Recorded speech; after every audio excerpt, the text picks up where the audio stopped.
L'esprit qui nous conduit dans la droiture.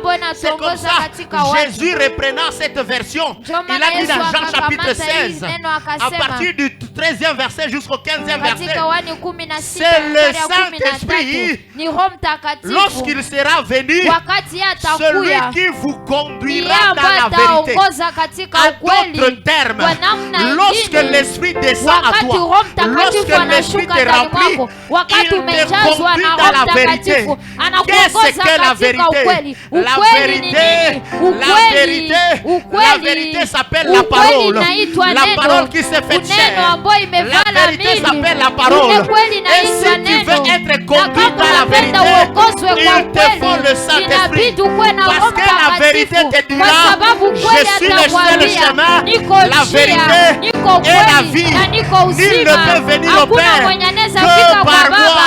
Nul ne peut venir au Père que par moi. La vérité peut dire à cette femme samaritaine, si tu savais celui qui te demande de l'eau, c'est toi qui lui demanderas de l'eau, et cette eau deviendra à toi une source d'eau. Une source d'eau. On ne peut pas parler de la source si la source ne peut pas desservir plusieurs personnes. C'est pourquoi Jésus parla. Il disait, vous allez faire plus que moi. Autrement dit, vous allez devenir une source. De sorte que lorsque quelqu'un est à votre proximité, il va simplement se rendre compte, ma solution est déjà ici. Le Saint-Esprit.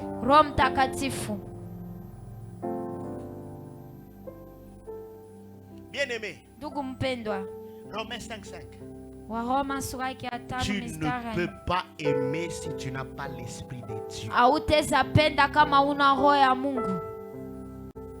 Tu ne peux pas aimer si tu n'as pas l'Esprit de Dieu.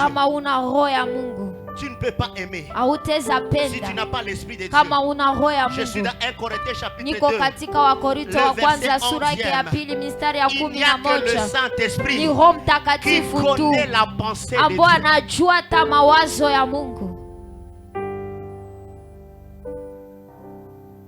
Bien-aimé. Ok. C'est Dieu qui nous a fait, n'est-ce pas? C'est Dieu qui a défini notre destinée, n'est-ce pas? C'est Dieu qui connaît demain ce qui va nous arriver, n'est-ce pas? Même après 10 ans, ce qui va nous arriver. C'est Dieu qui le connaît. Mais écoute ce que la Bible dit. Je suis dans 1 Corinthiens chapitre 2, verset 11. Lequel des hommes en effet connaît les choses des hommes? Si ce n'est l'esprit de l'homme qui est en lui. Ça signifie l'homme peut connaître les choses de l'homme. Mais l'homme ne peut pas connaître les choses de Dieu. Les choses du cœur de Dieu. L'homme ne peut pas connaître. Alors que même la vie de l'homme est un projet qui était déjà établi dans le cœur de Dieu. Imaginez que toi tu te confies à l'homme qui ne connaît pas les secrets de ton avenir.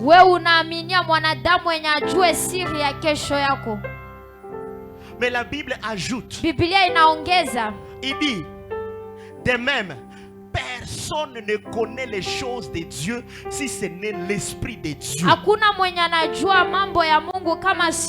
Est-ce qu'on peut continuer? Personne ne connaît. Bon, il vient en retard. Personne ne connaît les choses de Dieu. Je vais te dire une chose et je vais te dire une révélation après. Beaucoup de personnes ont raté leur vie par manque de connaître la pensée de Dieu pour leur vie. Beaucoup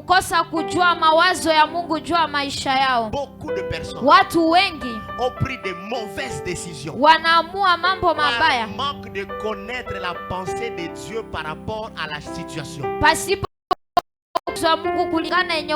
Beaucoup sont devenus des médecins gratuitement alors que leur appel n'était pas d'être des médecins.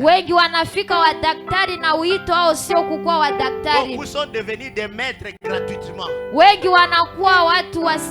alors que Dieu les attendait à médecine.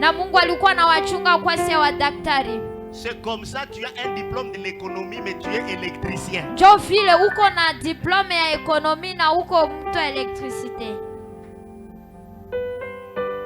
Bien-aimé, tu as besoin du Saint-Esprit. Le Saint-Esprit est capable d'aller vers Dieu. Parce que le Saint-Esprit et Dieu, ils sont la même personne. Ça signifie ce qui est dans le cœur de Dieu, l'Esprit connaît déjà. De sorte que lorsque tu es rempli par l'Esprit, tu fais seulement collaborer avec celui qui est au-dedans de toi